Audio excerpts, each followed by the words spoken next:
സുഹൃത്തുക്കളെ, ഇന്ന് രാവിലെ ഇട്ട ഒരു വീഡിയോ സ്റ്റോറിക്കകത്ത് ഞാൻ പറഞ്ഞിരുന്ന ചില കാര്യങ്ങളുണ്ട്. ട്രാൻസ്ജെൻഡർ കമ്മ്യൂണിറ്റിയിൽപ്പെട്ട ട്രാൻസ്ജെൻഡർ കമ്മ്യൂണിറ്റിക്കകത്ത് തന്നെ കോൺഗ്രസിൻ്റെ പോഷക സംഘടനയായിട്ടുള്ള ട്രാൻസ്ജെൻഡർ കോൺഗ്രസിൻ്റെ മുൻ സംസ്ഥാന പ്രസിഡന്റ് രാഗരഞ്ജിനിയെയും അതേപോലെ തന്നെ ഇപ്പോൾ അവരുടെ സെക്രട്ടറി ആയിട്ടുള്ള അന്ന രാജുവിനെ ഉപയോഗിച്ചുകൊണ്ടുള്ള ചില കളികൾ ഇതിനകത്ത് പറമ്പിലിൻ്റെയും അതേപോലെ ഷാഫി പറമ്പിലിൻ്റെയും രാഹുൽ മാങ്കൂട്ടത്തിൻ്റെയും ഫാൻസ് നടത്തുന്നുണ്ട്. അവരുടെ ഡയറക്റ്റ് ഇൻവോൾവ്മെൻ്റ് ഉണ്ടോ എന്ന് ചോദിച്ചു കഴിഞ്ഞാൽ ഡയറക്റ്റ് അവരിടപെട്ടതായിട്ടുള്ള തെളിവുകൾ എൻ്റെ അടുത്ത് കിട്ടാത്തതുകൊണ്ട് ഞാൻ അങ്ങനെ ഒരു ആക്ഷേപത്തിലേക്ക് പോകുന്നില്ല. പക്ഷേ അവർക്ക് വേണ്ടിയിട്ടുള്ള ഓപ്പറേഷൻ നടക്കുന്നുണ്ട്, വിഷയങ്ങളെ ഡൈവേർട്ട് ചെയ്യാനുള്ള ശ്രമം നടക്കുന്നുണ്ട്. ഇവർ ചെയ്തിട്ടുള്ള വലിയ വൃത്തികേടുകളെ മറയ്ക്കാൻ വേണ്ടി മറ്റുള്ളവരെ ടൂളായിട്ട് യൂസ് ചെയ്തുകൊണ്ട് മറ്റുള്ളവരെ ഇതിലേക്ക് വലിച്ചടയ്ക്കാനുള്ള ശ്രമങ്ങളും അപകീർത്തി പ്രചാരണങ്ങളും നടത്താനുള്ള ശ്രമം നടക്കുന്നുണ്ട് എന്ന് ഞാൻ പറഞ്ഞിരുന്നു. സ്വാഭാവികമായിട്ടും അവരെന്നെ വിളിക്കുമായിരിക്കും, ബന്ധപ്പെടുമായിരിക്കും. അതൊന്നല്ല എന്നുണ്ടെങ്കിൽ ഇവരുടെ ഈ എന്താ പറയുക, ചിങ്കിടികളെയും കൊണ്ട് കൈകൊട്ടി എൻ്റെ അടുത്ത് തുണി നോക്കി കാണിക്കാനോ അടിക്കാനോ ഇടിക്കാനൊക്കെ വരുന്നേ പ്രതീക്ഷിച്ചത് ഒന്നും ഉണ്ടായില്ല. അപ്പോൾ വൈകുന്നേരമായിട്ടും വിളിയൊന്നും വരാമോ വന്നപ്പോൾ പിന്നീട് ഞാൻ ഇവരുടെ ഡീറ്റെയിൽസ് കൂടുതൽ എനിക്കറിയാവുന്നതുകൊണ്ട് തന്നെ ഞാൻ വിളിച്ചു. ആദ്യം വിളിച്ചത് ഞാൻ അതിലൊരാളെ രണ്ടുപേരോട് ഞാൻ വിളിച്ചു. രണ്ടുപേരെയും വിളിച്ചപ്പം അതിൽ രാഗരഞ്ജിനി മാന്യമായിട്ടാണ് എന്നോട് സംസാരിച്ചത്. രാഗരഞ്ജിനിയുടെ യഥാർത്ഥത്തിലുള്ള പേര് ഷാജി എന്നായിരുന്നു. രാഗരഞ്ജിനിയോട് ഞാൻ പറഞ്ഞു, അമ്മയുടെ പേര് ആനന്ദവല്ലിയല്ലേ, അതേപോലെ തന്നെ അച്ഛൻ ഇങ്ങനെ മരണപ്പെട്ടതല്ലേ. രാഗരഞ്ജിനി ഒരു കാര്യം മാത്രം എന്നോട് നുണ പറഞ്ഞു. അതെനിക്ക് ഇഷ്ടമായിട്ടില്ല. കാരണം അച്ഛൻ ആർമിയിലാണ് എന്ന് പറഞ്ഞത് സത്യമല്ല. അച്ഛൻ ആർമിയിലായിരുന്നില്ല. അച്ഛനവിടെ ചില ചിട്ടിക്കമ്പനികളും കാര്യങ്ങളൊക്കെ വന്നു, അങ്ങനെ സാമ്പത്തിക പ്രയാസമൊക്കെ വന്നു. അങ്ങനെ അമ്മയുമായിട്ട് ചില പ്രശ്നങ്ങളുണ്ടായിരുന്നു. അമ്മ ഗൾഫിലായിരുന്നു. അങ്ങനെ ഡിപ്രഷനൊക്കെ അടിച്ച് പുള്ളി വീട്ടിൽ നിന്ന് വിട്ടുപോയി. അങ്ങനെ ഒരു അനാഥനെ പോലെ ജീവിക്കുകയും അങ്ങനെ മരണപ്പെടുകയാണ് ചെയ്തിട്ടുള്ളത്. രാഗരഞ്ജിനിയുടെ പേര് ഷാജി എന്നായിരുന്നു. രാഗരഞ്ജിനിയുടെ ജ്യേഷ്ഠൻ്റെ പേര് സാജൻ എന്നായിരുന്നു. സാജൻ CPM പ്രവർത്തകനാണ്. സാജൻ അത്യാവശ്യം മദ്യപാനിയായിരുന്നു. അങ്ങനെ അദ്ദേഹത്തിന് 2 മക്കളുണ്ട്. ഭാര്യയും മക്കളും ഒക്കെ വേറിട്ടാണ് താമസിക്കുന്നത്, അകന്നാണ് താമസിക്കുന്നത്. ഈ രാഗരഞ്ജിനി എന്ന ഷാജി വിവാഹം കഴിച്ച് ആ വിവാഹത്തിൽ ഉള്ള ഒരു മകൻ ഇപ്പം ജീവിച്ചിരിപ്പുണ്ട്. ഭാര്യ പിന്നീട് വേറെ വിവാഹം കഴിച്ചു. അവർ തമ്മിൽ നിയമപരമായിട്ട് വേറെ പിരിഞ്ഞു. ഞാനപ്പോൾ പറഞ്ഞു, രാഗരഞ്ജിനി, ഞാൻ ഒരു കാര്യം മനസ്സിലാക്കേണ്ടത്, നിങ്ങൾക്ക് നിങ്ങളുടെ സെക്ഷൽ ഓറിയൻറ്റേഷൻ നേരത്തെ തിരിച്ചറിയാൻ പറ്റും. ഒരു 10, 15, 16 വയസ്സിൽ തന്നെ നമ്മളുടെ ലൈംഗിക ആഭിമുഖ്യം എന്താണെന്നുള്ളത് തിരിച്ചറിയാൻ കഴിയും. അങ്ങനെ വന്നപ്പോൾ എന്തിനാണ് ഒരു പെൺകുട്ടിയുടെ ജീവിതം നശിപ്പിച്ചതെന്ന് ഞാൻ ചോദിച്ചു. നിങ്ങൾ കല്യാണം കഴിക്കാൻ പാടുണ്ടായിരുന്നില്ല. അത് മാത്രമല്ല, നിങ്ങൾ തികഞ്ഞൊരു പുരുഷനാണ്, അതുകൊണ്ടാണ് നിങ്ങൾക്കൊരു കുഞ്ഞുങ്ങളുണ്ടായത്. അപ്പോൾ അതൊരു സൈക്കിക് ഇഷ്യൂ ആയിരുന്നു. നിങ്ങൾ ആ രീതിയിലുള്ള ട്രീറ്റ്മെൻറ്റിനാണോ പോയിരുന്നത് എന്നുള്ള രീതിയിൽ ഞാൻ സംസാരിച്ചു. എന്തായിരുന്നാലും പോട്ടെ, പട്ടാളത്തിലായിരുന്നു എന്നുള്ളത് മാത്രം രാഗരഞ്ജിനി ആകെ അന്തം വിട്ടുപോയി. ഞാൻ കാരണം വിളിച്ചിട്ട് അവരോട് ഞാൻ പറഞ്ഞു, കൃത്യമായിട്ട് അവരുടെ വീട്ടു നമ്പറോ വീട്ടുപേരോ ഞാനിവിടെ പറയുന്നില്ല, വാർഡ് പറയുന്നില്ല. ഇത്രയും കാര്യങ്ങൾ ഞാൻ പറഞ്ഞു. കൊട്ടാരക്കരയിൽ നിന്ന് 15 കിലോമീറ്റർ അകലെ, പുനലൂരിൽ നിന്ന് 10 കിലോമീറ്റർ അകലെ, പത്തനാപുരം പണ്ടരത്തിലുള്ള സ്ഥലമല്ലേ. നിങ്ങളുടെ ഭാര്യ വളരെ സുന്ദരിയായിരുന്നില്ലേ, നിങ്ങൾ കുറച്ചു കാലം ഗൾഫിലുണ്ടായിരുന്നില്ലേ, ഡൽഹിയിലുണ്ടായിരുന്നില്ലേ, അതേപോലെ തന്നെ ആലഞ്ചേരി എന്നല്ലേ നിങ്ങൾ വിവാഹം കഴിച്ചത് എന്നുള്ളതൊക്കെ പറഞ്ഞിട്ട് ഞാൻ കുറേ കാര്യങ്ങൾ ചോദിച്ചു. അതേപോലെ തന്നെ ഈ സഹോദരൻ്റെ കാര്യങ്ങളും ഞാൻ ചോദിച്ചു. അതേപോലെ തന്നെ ഇപ്പം അടുത്ത് അമ്മയും സഹോദരനും തമ്മിൽ വീട്ടിൽ പ്രശ്നമുണ്ടായപ്പോൾ അമ്മയെ ഇവർ കൊണ്ടുവന്ന് ഇപ്പോൾ ഇവരുടെ കൂടെ നിർത്തി ശുശ്രൂഷിക്കുന്നുണ്ട്. അതിൽ ഞാൻ രാഗരഞ്ജിനിയെ അഭിനന്ദിക്കുന്നു. സ്വന്തം സുഖം മാത്രം തേടിപ്പോവുകയല്ല, അതിനപ്പുറത്ത് പ്രായമായ അമ്മയെ കൂടെ കൊണ്ടുവന്ന് അത് ആ ഓഡിയോയ്ക്കകത്തും ഞാൻ രാവിലെ പ്ലേ ചെയ്ത ഓഡിയോയ്ക്കകത്ത് തന്നെ അഡൽട്സ് ഓൺലി എന്ന് പറഞ്ഞുകൊണ്ട് ഞാൻ പറഞ്ഞ ഓഡിയോയ്ക്കകത്ത് തന്നെയാണത് ഓഡിയോസ് കാണിക്കുന്നുണ്ട്. അത് എവിടെ നിന്ന് കിട്ടി എന്നുള്ള സോഴ്സാണ് ചോദിക്കുന്നത്. അതിനെക്കുറിച്ച് ഞാൻ കൃത്യമായിട്ട് ഇപ്പോൾ അതിലേക്ക് ഞാൻ അതെന്നോട് ചോദിച്ചത് അല്ല വേണ്ട, അത് രാഗരഞ്ജിനിക്കാണെന്ന് അറിയേണ്ടത്. അന്നരാജുന് അതറിയാലോ എന്താണ് എങ്ങനെ എനിക്ക് കിട്ടിയെന്നുള്ളത്. അന്നരാജുന് കൃത്യമായിട്ട് അറിയാം. പക്ഷേ ചക്കിന് വെച്ചത് കൊക്കിന് കൊണ്ടു എന്നുള്ള മാതിരി അന്നരാജു മുഖേന എനിക്കിത് കിട്ടുകയും അന്നരാജു ഡയറക്റ്റ് എനിക്ക് തന്നില്ല. എനിക്കിത് കിട്ടിയിട്ട് ആ സ്റ്റോറി ചെയ്ത് ഫ്രെയിം ചെയ്ത് വന്നപ്പോൾ എനിക്ക് വന്നിട്ടുള്ള മറുപടികളിൽ 90% പേരും അന്നരാജുവിന് എതിരായിട്ടായിരുന്നു എന്നുള്ളതും ഞാൻ പറഞ്ഞു. കാരണം 10% പേര് മാത്രമാണ് ഈ രാഗരഞ്ജിനിക്കെതിരായിട്ട് എന്നോട് സംസാരിച്ചിട്ടുള്ളത്. ബാക്കിയുള്ളത് ഒരുപാട് പേര് അവർ വീഡിയോയുടെ മുമ്പിൽ വന്ന് പറയാൻ തയ്യാറായിട്ടുള്ളവർ, പുരുഷന്മാർ, കുടുംബം തകർന്ന സ്ത്രീകൾ, ഇവരുടെ ഇരകളാക്കപ്പെട്ടവർ ഒക്കെ വന്ന് പറയാൻ തയ്യാറായവരിലേറെ പേരും അന്നരാജുവിനെതിരെയാണ് പറയാൻ തയ്യാറായതെന്നുള്ളതാണ്. അപ്പോൾ രാഗരഞ്ജിനിയായിട്ടുള്ള സംസാരം വളരെ കംഫർട്ടബിളായിരുന്നു. അപ്പോൾ ഞാൻ അവരോട് എല്ലാ കാര്യങ്ങളും ഇങ്ങനെ പറഞ്ഞപ്പോൾ ഞാനത് മാത്രമല്ല അവരോട് ഞാൻ പറഞ്ഞു, ഈ പത്തനാപുരം നിയോജക മണ്ഡലത്തിൽ കൊട്ടാരക്കര താലൂക്കിൽ വെട്ടിക്കവല പഞ്ചായത്തിലെ ഇന്ന വാർഡിൽ, പഴയ വാർഡ് ഇന്ന നമ്പർ, പുതിയ വാർഡ് ഇന്ന നമ്പർ, അതിൽ ഇത്രാമത് വീട്ടു നമ്പറിൽ ഇന്ന പോസ്റ്റ് ഓഫീസിൽ ഇന്ന പിൻകോഡ് നമ്പറിൽ ഇന്ന മാർക്കറ്റിന് സമീപത്തല്ലേ നിങ്ങളുടെ വീട് എന്നുള്ളത്, വീടിൻ്റെ ലൊക്കേഷൻ വരെ എൻ്റെ അടുത്തുണ്ട്. അപ്പം ഇവർക്ക് ഇതിൻ്റെ സോഴ്സ് അറിയണ്ട എങ്ങനെ കിട്ടിയെന്നുള്ളത്. എനിക്ക് കാരണം അവിടെയൊക്കെ എന്ന് പറഞ്ഞു കഴിഞ്ഞാൽ വേറെ പാർട്ടികളൊന്നുമില്ല. ഇപ്പോൾ മലപ്പുറത്തൊക്കെ ആണെങ്കിൽ ഞാൻ മുസ്ലിം ലീഗുകാരെയും കൂടി ബന്ധപ്പെടും. അതല്ല ഇപ്പോൾ പുനലൂരോ അല്ലെങ്കിൽ ചടയമംഗലമോ അല്ലെങ്കിൽ തൃശ്ശൂർ ജില്ലയിലെ ചില മണ്ഡലങ്ങളൊക്കെ ആണെന്നുണ്ടെങ്കിൽ CPI-ക്കാരെ ബന്ധപ്പെടും. ഈവൻ നിലമ്പൂരാണെങ്കിൽ പോലും ഞാൻ CPI-ക്കാരെ ബന്ധപ്പെടും. ഇവർ CPI-ക്കാരെ ബന്ധപ്പെടേണ്ട ആവശ്യമില്ല, ലീഗുകാരെ ബന്ധപ്പെട്ടിട്ട് കാര്യമില്ല. കോൺഗ്രസ്, BJP, CPM ഈ 3 സംഘടനകൾക്കകത്തും എനിക്കങ്ങനെ ബന്ധപ്പെടാൻ പ്രാദേശികമായും ജില്ലാടിസ്ഥാനത്തിലുമൊക്കെ ബന്ധപ്പെടാൻ പറ്റുന്ന ബന്ധങ്ങൾ എനിക്കുണ്ട് എന്നുള്ളത് മാത്രം നിങ്ങൾ മനസ്സിലാക്കിയാൽ മതി എന്ന് ഞാൻ പറഞ്ഞു. എന്താ എൻ്റെ സോഴ്സ് പറയാം, അവരെ അറിയിക്കേണ്ട ആവശ്യമില്ല. കൃത്യമായി ഞാൻ 2 പേരുടെ എല്ലാ ഡീറ്റെയിൽസും പുൾ ഔട്ട് ചെയ്തിരുന്നു. അപ്പം പിന്നെ അതേപോലെ തന്നെ ഈ ഈ ഈ പിന്നെ അറയ്ക്കൽ ദേവീക്ഷേത്രത്തിനടുത്തുനിന്നല്ലേ പിന്നെ സഹോദര വിവാഹം കഴിച്ചത് എന്നുള്ളതൊക്കെ ഞാൻ ചോദിച്ചു. അങ്ങനെ പറഞ്ഞ് പിന്നെ ഇവരെ ബന്ധുക്കളെല്ലാം ഇവരുമായിട്ട് അകന്ന് നിൽക്കുന്നതിനെക്കുറിച്ച് പറഞ്ഞ് ആദ്യം ഇവരെ വിളിച്ച് കിട്ടുന്നതിന് മുമ്പ് ഇവരുടെ പിന്നെ അമ്മാവൻ്റെ മകളെയാണ് ഞാൻ വിളിച്ചിരുന്നത്. അമ്മാവൻ്റെ മകളെ വിളിച്ചപ്പോൾ ഫോണിൽ കിട്ടിയില്ല. പിന്നെ ഇവരുമായിട്ട് ഞാൻ സംസാരിച്ചുകൊണ്ടിരിക്കുമ്പോൾ അമ്മാവൻ്റെ മകൾ തിരിച്ചു വിളിക്കുന്നുണ്ട്, നമ്പർ ഞാൻ സേവ് ചെയ്തിട്ടുണ്ടായിരുന്നില്ല. അങ്ങനെ വിളിച്ചു, അവരിൽ നിന്ന് വിളിച്ചു, കാര്യങ്ങളൊക്കെ സംസാരിച്ചു. പിന്നെ ആദ്യം ഞാൻ വിളിക്കുന്ന അന്നരാജുവിനെയാണ്. അന്നരാജുവിനെ വിളിച്ചപ്പോൾ എടുത്തില്ല.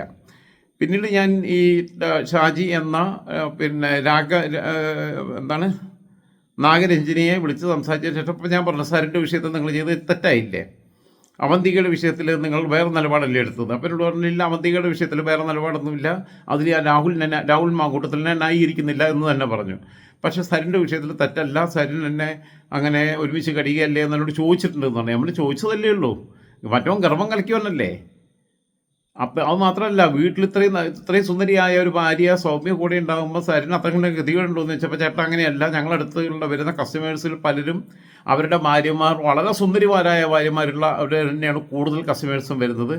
അത് പിന്നെ നിങ്ങൾക്ക് പറഞ്ഞാൽ മനസ്സിലാവില്ല, അത് പ്രത്യേക മാനസിക ഘടനയാണ്. അത് പിന്നെ ഞങ്ങൾക്ക് എക്സ്പീരിയൻസ് ഉള്ളതാണ് ആ കാര്യത്തിൽ. അതുകൊണ്ട് അതിനകത്ത് ചേട്ടൻ തർക്കിക്കാൻ നിൽക്കേണ്ടതെന്ന് പറഞ്ഞാൽ ചിലപ്പോൾ ആയിരിക്കാം, ചിലപ്പോൾ അത് സൗന്ദര്യത്തിനപ്പുറമുള്ള എന്തെങ്കിലും ആയിരിക്കാം. അതുകൊണ്ട് ഞാൻ അതിൽ പിന്നെ ശരിയും സത്യം അറിയാതെ ഞാൻ സരിൻ്റെ ഭാഗത്തോ മറ്റിടത്തോ നിൽക്കുന്നില്ല. ഞാൻ എൻ്റെ ഡെപ്തിലേക്ക് പോകുന്നുമില്ല, ആ വിഷയത്തിൻ്റെ മെറിറ്റിലേക്ക് പോകുന്നില്ല. എന്നോട് വളരെ സത്യസന്ധമായി കാര്യങ്ങളൊക്കെ സംസാരിച്ചതിനകത്ത് അമ്മയെ നോക്കുന്നു എന്നുള്ളത് ഞാൻ പോസിറ്റീവായിട്ട് കാണുന്നു. പിന്നെ അച്ഛൻ ആർമിയാണെന്നുള്ളത് ഇങ്ങനെ ആവർത്തിച്ച് പറഞ്ഞത് കള്ളത്തരാണെന്നുള്ളത് പിന്നെ സംശയമൊന്നും വേണ്ട. കള്ളത്തരല്ല എന്നുണ്ടെങ്കിൽ അവർക്ക് കേസ് കൊടുക്കാവുന്നതാണ്. ഇപ്പം ഞാൻ അവരുടെ വീട്ടുപേരോ അവരുടെ പിന്നെ പിൻകോഡ് നമ്പറോ അവരുടെ വീട് നിൽക്കുന്ന ഇന്ന സ്ഥലത്തല്ലേ ഇന്ന മാർക്കറ്റിലല്ലേ എന്നുള്ളത് പറയാത്തത് അവരുടെ ഐഡൻറ്റിറ്റിയിലേക്ക് വളരെ പോകേണ്ടതില്ല, മറ്റുള്ളവരിലേക്ക് പോകേണ്ടതില്ല എന്നുള്ളതാണ്. അവരെന്നോട് പിന്നെന്താ പറയുക, വളരെ മാന്യമായിട്ട് സഹകരിച്ചു. അടുത്തത് പിന്നീട് ഞാൻ സംസാരിച്ചത് ഞാൻ ഈ അന്നാരാജുവായിട്ട് സംസാരിച്ചപ്പോൾ ഞാൻ പറഞ്ഞു, 2 പേരോട് ഞാൻ ആദ്യം പറയണത് ഞാൻ രാജൻ ജോസഫ്, വാട്സപ്പിലാണ് സംസാരിക്കുന്നത്. രാജൻ ജോസഫ് പിന്നെ ഞാനാണ് നിങ്ങൾക്കെതിരെ വീഡിയോ ചെയ്തത് എന്ന് പറഞ്ഞിട്ട് തുടങ്ങണേ. കാരണം എന്ന് വെച്ചാൽ എനിക്ക് കാരണം ഇന്ന് അവരെ ഭാഗത്ത് അനക്കൊന്നും കണ്ടില്ല. അപ്പോൾ പിന്നെ ഇനിയിപ്പം അനങ്ങാതിരിക്കുമ്പോൾ ഞാനൊന്ന് അങ്ങോട്ട് കയറി ഇങ്ങോട്ട് ചെയ്യാൻ കരുതി. അവരിങ്ങോട്ട് വിളിക്കുന്നതാണ് കരുതിയത്, അല്ലെങ്കിൽ ഭീഷണിപ്പെടുത്താൻ വരുന്നോ ആളെ കുട്ടി വരുന്നൊക്കെയാണ് കരുതിയത്. അപ്പം ഞാൻ പിന്നെ അന്നരാജുവിനെ വിളിച്ചപ്പോൾ പറഞ്ഞു, നിങ്ങൾ കൊട്ടേഷനാണോ, അങ്ങനെയാണ് ഇങ്ങനെയാണ് മറ്റാണോ മറിച്ചാണെന്ന് പറഞ്ഞ് നിങ്ങൾ ചാടി കളിക്കുക. അപ്പം ഞാൻ പറഞ്ഞു, ഞാനോട് പറയണേക്ക് എനിക്കാണെങ്കിൽ സംസാരിച്ചുകൊണ്ടിരിക്കുമ്പോൾ ഇടയ്ക്ക് കയറി സംസാരിക്കുന്നത് എനിക്ക് പണ്ടേ ഇഷ്ടമില്ലാത്ത കാര്യമാണ്. നിങ്ങൾ പറഞ്ഞോളാൻ പറയാം, അവർക്ക് സമയം കൊടുക്കും, അവർക്കും അവർ പറയുന്നത് കേൾക്കാറുണ്ട് ക്ഷമയോടെ. അതിന് ശേഷം ഞാൻ പറയുമ്പോൾ ഇടയ്ക്ക് കയറി പറയുന്നത് എനിക്കിഷ്ടമല്ല. പിന്നെ ഞാൻ പറഞ്ഞു, പിന്നെ ഞാനൊരു സംഭവം ഇട്ടതിന് ശേഷം എന്നെ ബന്ധപ്പെട്ടവരിൽ 90% പേരും അന്നയ്ക്കെതിരെ, 10% പേര് മാത്രമാണ് ഈ പിന്നെ ഈ രാഗരഞ്ജിനിക്കെതിരെ പേര് മനസ്സിൽ നിന്ന് പോകുന്നു പരാതി പറയുന്നത്. എന്തുകൊണ്ടാണ് എല്ലാവരും നിങ്ങൾക്കെതിരെ ഇങ്ങനെ പറയുന്നത്? നിങ്ങൾക്കെതിരെ വളരെ മോശപ്പെട്ട ആരോപണങ്ങൾ ഉയരുന്നു. നിങ്ങൾ പിന്നെ എൻ്റെ ഫോണിലേക്ക് പലവട്ടം വിളിച്ചിട്ട് അവസാനം ഞാൻ ആ ഫോൺ ബ്ലോക്ക് ചെയ്തിട്ടുണ്ട്. എൻ്റെ പഴയ ഫോൺ നമ്പർ BSNL നമ്പർ, നിങ്ങളെ നമ്പർ ഞാൻ ഇന്ന് ബ്ലോക്ക് ചെയ്തിടേണ്ടി വന്നിട്ടുണ്ട്. കാരണം നിങ്ങൾ അവിടെ ഇവിടെ പോയിട്ട് അലമ്പുണ്ടാക്കിയിട്ട് അപ്പം ഉടനെ എന്നെ വിളിച്ചായിട്ട് ഓർക്കുന്നില്ല. നിങ്ങളെ കണ്ടതായിട്ട് നമ്മൾ ഒരുമിച്ചിരുന്ന് സംസാരിച്ചതായിട്ടും ഉള്ളത് എനിക്ക് ഓർമ്മ വരുന്നുണ്ട്. ഞാൻ പറഞ്ഞ് വിളിച്ചിട്ടുണ്ട്, എന്നെ പലവട്ടം വിളിച്ചിട്ടുണ്ട്. ഞാൻ നിങ്ങൾ ബ്ലോക്ക് ചെയ്തതാണ്. കാരണം ഇടപെടാൻ കഴിയാത്ത വിഷയങ്ങൾ നിങ്ങൾ ഉണ്ടാക്കുകയും അതിനെല്ലാം പോയിട്ട് ഇടപെടുകയും അതിന് സ്റ്റേഷനിലേക്ക് വിളിക്കുകയും അതിനെങ്കിലും രാഷ്ട്രീയ നേതാക്കന്മാർ വിളിക്കുകയും ചെയ്ത് കഴിഞ്ഞിട്ട് അത് നിങ്ങളുടെ 1-2 വിഷയങ്ങളിൽ ഇടപെട്ടപ്പോൾ നിങ്ങളുടെ ഭാഗത്ത് ന്യായമില്ല എന്ന് ബോധ്യപ്പെട്ടപ്പോൾ അത്തരം കാര്യങ്ങൾക്ക് വേണ്ടി തുടർന്നും ഈ രാത്രി ഉറങ്ങുന്ന നേരത്ത് ഫോൺ അടിച്ച് എനിക്ക് ശല്യമാവണ്ടെന്ന് എഴുതി ഞാൻ വിളിക്കൽ നിർത്തിയതാണ്. ഫോണിന് വിളിക്കേണ്ടെന്ന് എഴുതിയിട്ട് നിങ്ങളെ ബ്ലോക്ക് ചെയ്തിട്ടതാണെന്ന് പറഞ്ഞു. അവർ ഓർക്കുന്നില്ല എന്ന് പറഞ്ഞാൽ ചിലപ്പോൾ ഓർക്കുന്നുണ്ടാവില്ല. കാരണം 3 വർഷം മുമ്പാണ് സംഭവിച്ചിട്ടുള്ളത്. ഓക്കെ, അവർ പിന്നെ എലൂർ മുനിസിപ്പാലിറ്റിയാണോ പഞ്ചായത്താണോ അത് എനിക്ക് ഒരു സംശയമുണ്ട്. എലൂരിൻ്റെ മുനിസിപ്പാലിറ്റിയാണെന്ന് തോന്നുന്നു. അവിടെ നിന്ന് ഇത്തവണ മത്സരിച്ച് വിജയിക്കുന്നും അവിടെ മത്സരിക്കുന്നും അവർ വിജയിക്കുന്നും അവർ പക്ഷേ മുനിസിപ്പൽ ചെയർപേഴ്സണായിട്ട് വരുന്നു ഒക്കെയുള്ള സ്വപ്നം കണ്ട് നിൽക്കുന്ന ഒരു ലോകത്ത് നിൽക്കുക. അപ്പോൾ KPCC ഭാരവാഹിത്വവും നിയമസഭാ സ്ഥാനാർത്ഥിത്വം ഒക്കെ പറയുമ്പോൾ രണ്ടുപേരും നിഷേധിക്കുന്നുണ്ട്. അതേപോലെ തന്നെ സരിനെതിരായിട്ടുള്ള ആരോപണത്തിൽ രാഗരഞ്ജിനി ഉറച്ചു നിൽക്കുന്നുമുണ്ട്. അങ്ങനെ ഉണ്ടായിട്ടുണ്ട്, എൻ്റെ അടുത്ത് അങ്ങനെ അപ്രോച്ച് ചെയ്തിട്ടില്ല. അപ്പോഴും ഞാൻ പറഞ്ഞു ഗർഭം കലക്കാനൊന്നും വന്നിട്ടില്ലല്ലോ. മറ്റേ വിഷയം വേറെ. ഇതൊരാൾക്ക് ഒരാളോട് ക്രഷ് തോന്നി ചോദിച്ചു പറ്റുന്നുണ്ടെങ്കിൽ അല്ലേ, ബലം പ്രയോഗിച്ചിട്ട് കൊണ്ടുപോയിട്ടില്ലല്ലോ. സംസാരിക്കാനുണ്ടെന്ന് പറഞ്ഞ് ഹോട്ടൽ മുറി കൊണ്ടുപോയിട്ട് റേപ്പ് ചെയ്തിട്ടില്ലല്ലോ. അങ്ങനെയൊന്നുമില്ല. ഒരാൾക്ക് ഒരാളോട് ക്രഷ് വന്നെങ്കിൽ പറഞ്ഞു, വില്ലിങ് ആണെങ്കിൽ വില്ലിങ് ആണ്, അല്ലെങ്കിൽ അല്ല, അത്രയേ ഉള്ളൂ. അത് അവിടെ അവസാനിച്ചു. അവിടെ എന്തിനാ സരിയുടെ മേലേക്ക് കുതിര കയറാൻ നിൽക്കണ്ട എന്നുള്ളത് ചോദിച്ചു ഞാൻ. പിന്നെ ഇപ്പുറത്തുള്ളവനെ പിന്നെ എന്തിനാ ന്യായീകരിക്കുന്നത്, ഇല്ല രാഹുലിനെ ഞാൻ ന്യായീകരിക്കുന്നില്ല എന്ന് രാഘരഞ്ജനി പറഞ്ഞു. അന്നയും പറഞ്ഞു രാഹുലിനെ കുറിച്ച് ഞാൻ ന്യായീകരിക്കുന്നൊന്നുമില്ല, പിന്നെ ഞങ്ങൾ അങ്ങനത്തെ സപ്പോർട്ട് ചെയ്തിട്ടില്ല. അവന്തികയുടെ അപ്പം ഞാൻ പറഞ്ഞാൽ അവന്തിക ഉന്നയിച്ചിട്ടുള്ള ആരോപണം പിന്നെ അവന്തികയ്ക്ക് അനുഭവം ഉണ്ടായെന്ന് പറയുമ്പോൾ പിന്നെ നിങ്ങൾ ആരുടെ പക്ഷത്താണ് നിൽക്കുന്നതെന്ന് ചോദിച്ചു. അപ്പോൾ പറയാം നിങ്ങൾക്ക് പരാതി തരാം, നിങ്ങളല്ല പോലീസാണോ. ഞാൻ പറഞ്ഞു പോലീസിൻ്റെ അടുത്ത് ഞാൻ ബന്ധപ്പെട്ടു. പല പോലീസ് സ്റ്റേഷനുകളും നിങ്ങൾ ഫേക്ക് കേസുകൾ കൊടുത്തിട്ടുണ്ട്. നിങ്ങൾ സ്ഥിരം തലവേദനയാണെന്നുള്ളത് പോലീസുകാരിൽ പലരും പറഞ്ഞിട്ടുണ്ട്. പല സ്റ്റേഷനിലും SHOമാർ അടക്കം അവർ പിന്നെ അവിടെ വർഷങ്ങളായിട്ട് ജോലി ചെയ്യുന്ന പോലീസ് ഉദ്യോഗസ്ഥരോട് ചോദിച്ചിട്ട് പുതിയതായിട്ട് വന്നിട്ടുള്ള SHOമാർ വരെ എന്നോട് പറഞ്ഞിട്ട് ഏത് സ്റ്റേഷനാണ് എങ്ങനെയാണെന്നുള്ള ഡീറ്റെയിൽസിലേക്ക് ഞാൻ പോയില്ല. ഞാൻ പറയട്ടെ, ഇവരെ മുനിസിപ്പൽ പിന്നെ ഈ ത്രിതല പഞ്ചായത്ത് തെരഞ്ഞെടുപ്പിൽ മത്സരിപ്പിക്കാൻ പോകുന്നില്ല കോൺഗ്രസ്, ഇന്ത്യൻ നാഷണൽ കോൺഗ്രസ്. ഞാനാ പറയണേ, എഴുതി തരാം. പിന്നെ അന്നാരാജുവിനോടാണ് പറയണേ. കാരണം അന്നാരാജു ഒരുമാതിരി ധാർഷ്ട്യത്തിൽ സംസാരിച്ചേ. രാഗരഞ്ജനി മയത്തിൽ സംസാരിച്ചുകൊണ്ട് ഞാൻ മയത്തിലുള്ള സമീപനം എടുത്തു. അന്നാരാജുവിൻ്റെയും കൃത്യമായിട്ടുള്ള അഡ്രസ്സും പിന്നെ വല്ലാതെ ചൊറിഞ്ഞ ലൊക്കേഷനും എല്ലാം കൂടി ഇട്ട് കൊടുക്കും ഞാൻ. ആരാ എന്താണെന്നുള്ളതൊക്കെ എല്ലാവരും അറിയട്ടെ. അതുകൊണ്ട് ആ നാട്ടിൽ പോയിട്ട് ആൾക്കാരെല്ലാം പോയിട്ട് അന്വേഷിക്കട്ടെ. കളിക്കാൻ വരരുത്. അന്നാരാജു അറിയാം നിങ്ങൾ പോലീസാണോ, നിങ്ങളെ എപ്പിച്ചോ, നിങ്ങൾ ഡിറ്റക്റ്റീവാണോ എന്നൊക്കെ ചോദിച്ചിട്ട് ഞാൻ പറഞ്ഞു മര്യാദയ്ക്ക് സംസാരിക്കുക. ഞാൻ വലിയ മാധ്യമപ്രവർത്തകൻ പോലല്ല, പക്ഷേ നിങ്ങൾ കാരണം ട്രാൻസ്ജെൻഡർ കമ്മ്യൂണിറ്റിപ്പെട്ട മറ്റുള്ള ആളുകൾക്ക് പോലും ഒരു തൊഴിൽ കൊടുക്കാൻ പോലും ആളുകൾ മടിക്കുന്നുണ്ട്. നിങ്ങൾ ആ കമ്മ്യൂണിറ്റിയുടെ ശത്രുക്കളായിട്ട് മാറരുത്. നിങ്ങൾ കമ്മ്യൂണിസ്റ്റുകാരനല്ലേ. ഞാൻ പറഞ്ഞാൽ കമ്മ്യൂണിസ്റ്റുകാരനെയാണ്, ഇപ്പോഴും കമ്മ്യൂണിസ്റ്റ് തന്നെയാണ്. SFIയുടെ കോളേജ് യൂണിയൻ ചെയർമാനായിരുന്നു.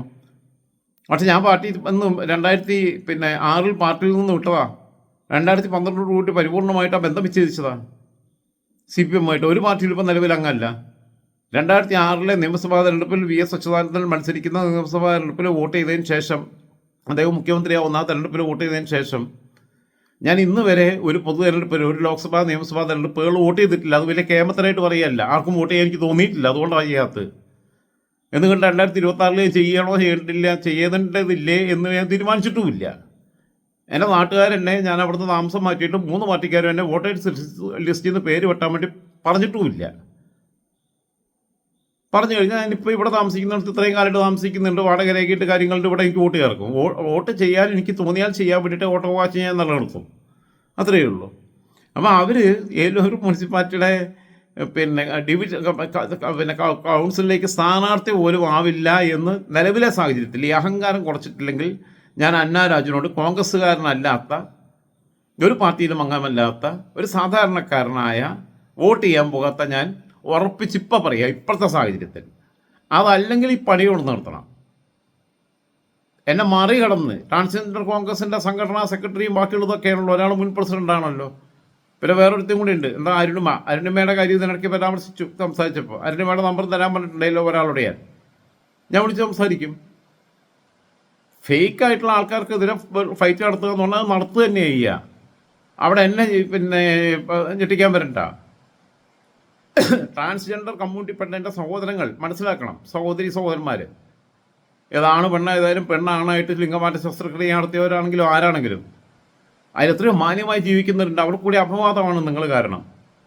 അതുകൊണ്ട് ഞാനിപ്പോൾ പറയുന്നു, ആസ് ഓഫ് നൗ ഞാൻ വളരെ ആത്മവിശ്വാസത്തോടുകൂടി പറയുന്നു, നിങ്ങൾ അവിടെ മുനിസിപ്പാലിറ്റി ആണെങ്കിലും പഞ്ചായത്താണെങ്കിലും സ്ഥാനാർത്ഥിയാവാൻ പോണില്ല, ബ്ലോക്ക് പഞ്ചായത്തിൽ സ്ഥാനാർത്ഥിയാവാൻ പോണില്ല, ജില്ലാ പഞ്ചായത്തിൽ സ്ഥാനാർത്ഥിയാവാൻ പോണില്ല, കോർപ്പറേഷനിൽ സ്ഥാനാർത്ഥിയാവാൻ പോണില്ല, നിയമസഭയിൽ സ്ഥാനാർത്ഥിയാവാൻ പോണില്ല, KPCC ഭാരവാഹിത്വത്തിൽ ഉൾപ്പെടാൻ പോകുന്നില്ല, സെക്രട്ടറി സ്ഥാനം പോലും കിട്ടാൻ പോകുന്നില്ല. സെക്രട്ടറി സ്ഥാനം തന്നെ പിന്നെ ഒരു ജില്ലയിൽ നിന്ന് പിന്നെ ഓരോ മണ്ഡലത്തിൽ നിന്ന് ഓരോരുത്തർ വെച്ച് വരുന്നതാണ്.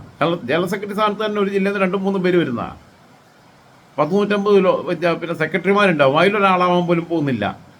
വാങ്ങണോ വേണ്ടത് തൽക്കാലം ഞാൻ തീരുമാനിക്കും. അഹങ്കാരത്തോടെ പറയാം. അഹങ്കാരം എന്നോട് കാണിച്ചുകൊണ്ടാണത് പറയണേ, വെല്ലുവിളിക്കണേ. പിന്നെ ആ കൈയും കൊട്ടിട്ട് ഇങ്ങോട്ട് വാ. എപ്പോൾ വന്നാലും മര്യാദയ്ക്കാണെന്നുണ്ടെങ്കിൽ എൻ്റെ ഫ്ലാറ്റിലേക്ക് വരാം, എവിടെ ഹോട്ടലിൽ നിന്ന് സംസാരിക്കാം, കാര്യങ്ങൾ സംസാരിക്കാം, ഒക്കെ ചെയ്യാം. ഗുണ്ടായിസം മറ്റേ ബാക്കിയുള്ള ആൾക്കാരെ മെക്കിട്ട് കയറുന്ന പരിപാടി കൊണ്ട് വന്നു കഴിഞ്ഞാൽ അന്നത്തോടെ തീരും പരിപാടി. പുറത്തിറങ്ങാൻ നേരം ഉണ്ടാവില്ല. രാവിലെ ഞാൻ വാണിംഗ് കൊടുത്താൽ കണ്ടില്ല എന്ന് പറഞ്ഞു. അപ്പോൾ ഞാൻ പറഞ്ഞു ഞാനിപ്പോൾ തന്നെ വാട്സപ്പിൽ അയച്ചു കൊടുക്കാമെന്ന് ഞാൻ ലിങ്ക് അയച്ചു കൊടുത്തിട്ടുണ്ട്, കാണട്ടെ. ഇവരൊക്കെ ഈ പിന്നെ ഇവർ പേടിപ്പിച്ചാൽ പേടിക്കുന്ന മാധ്യമപ്രവർത്തകരെ കണ്ടിട്ടുണ്ടാവുള്ളൂ. ഞാൻ അങ്ങനെ വലിയ മാധ്യമപ്രവർത്തകനല്ലാത്തതുകൊണ്ട് അടിത്തട്ടിൽ നിന്ന് ഇങ്ങനെ വന്നിട്ടുള്ള സാധാരണക്കാരനായതുകൊണ്ട് എനിക്ക് അമ്മാതിരി പേടിയില്ല എന്നേ. അപ്പോൾ ഓക്കെ എന്നാ, ലാൽസലാം. ബാക്കി ഇനിയിപ്പോൾ നാളെ രാവിലെ വല്ലതും ഇടുള്ളൂ. ഇനിയിപ്പോൾ രാത്രി എന്തെങ്കിലും ഷൂട്ട് ചെയ്താൽ തന്നെ രാവിലെ ഇടുള്ളൂ. നല്ല മഴ, പുറത്തേക്ക് നടക്കേണ്ട ആവശ്യമുണ്ടായിരുന്നു.